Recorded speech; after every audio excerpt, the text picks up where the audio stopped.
Welcome back to Painterly Style Brushstroke. Today we shall talk about the settings, and we shall talk about what do you call it? And we will talk about the settings here and the advanced settings, and what is it called? Maybe if we have enough time, we'll talk about masking as well in this video. So let's talk about settings first. So in the settings tab, there are three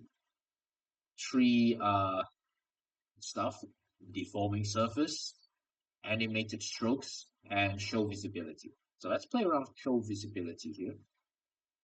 You can see here it not much change other than the shadows at the back of the stroke become visible.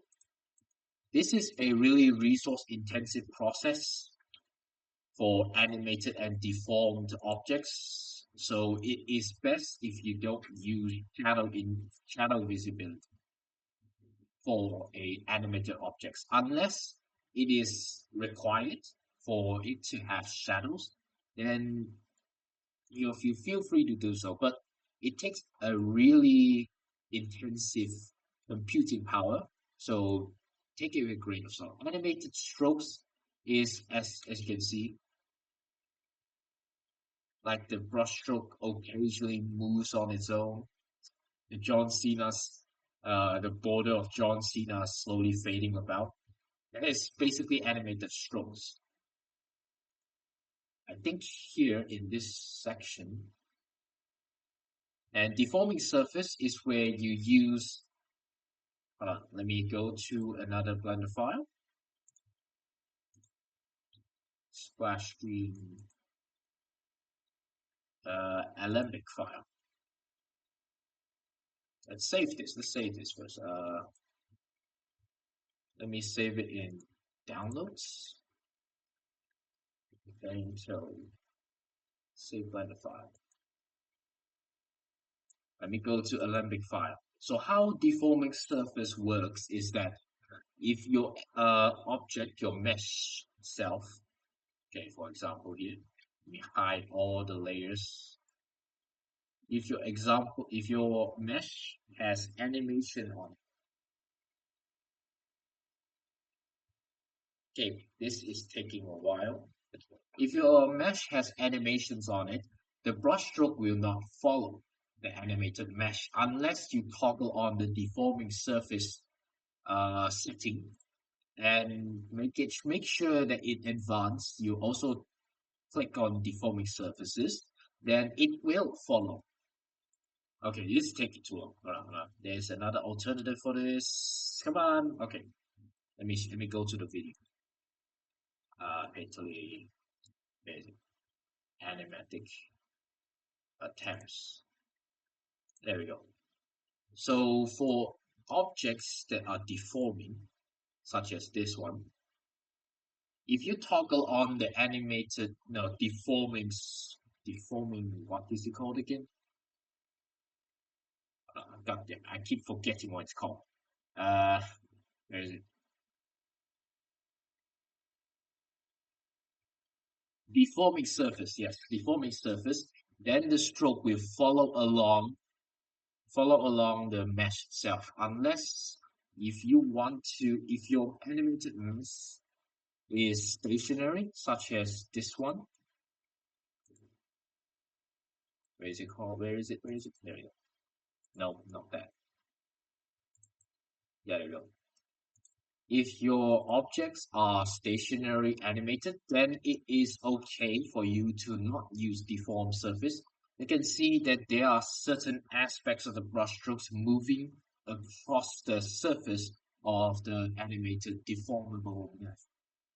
So it is highly advisable for you to use deformable surface on animated objects. Now let's get back to the tutorial like John Cena. Let me get rid of this. It's too distracting for me. It's just too much. Let's go back to blue. Yeah, this one's more. Now let's go on to the advanced option, animated. Maybe I think this one, yeah, it's basically the same as the setting like animated strokes. I think if you press this here, yeah. So basically they are the same thing, but advanced option is for the curves, for the brushstroke itself. It is best for you to press both deforming, such as if you want it uh, and deforming surfaces, just go to advanced and press both of them at the same time. It helps a lot with the animation. So what else is there?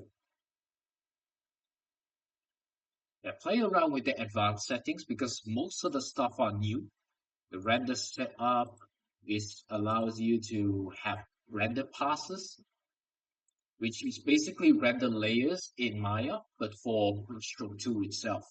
Upgrade resource is something I have not seen. This is a new update for me, so I don't quite know the new stuff in here. But the main premise is already explained. Now let me explain as well the layering process of the brushstroke tool. So here you can see these three little layer things in the brushstroke settings. Okay, let me delete all of them.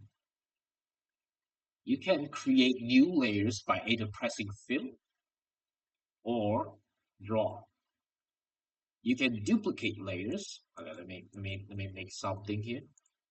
Okay, if you can duplicate layers through pressing this uh, icon next to the under the brushstroke setting tab, you can duplicate them, and then if you want, you can duplicate as well the material tab icon, so it is different than anything else. Like, hold on, let me move it out of the way. Yeah, you can have multiple layers working at the same time. That is basically how the brushstroke tool works. You can delete the layers by pressing the trash can icon. And there are multiple other, what do you call this? There are multiple other options as well. Once you press the down icon, the pointing down icon, you can copy to selected objects, copy all, switch deformable, copy flow, or assign surface. That is basically it for the layering process.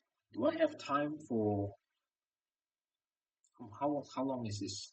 Yeah, I don't have time for vertex group. We'll talk about vertex groups in the next video, which will be masking on the material, no, shape tab. All right, see you on the next one.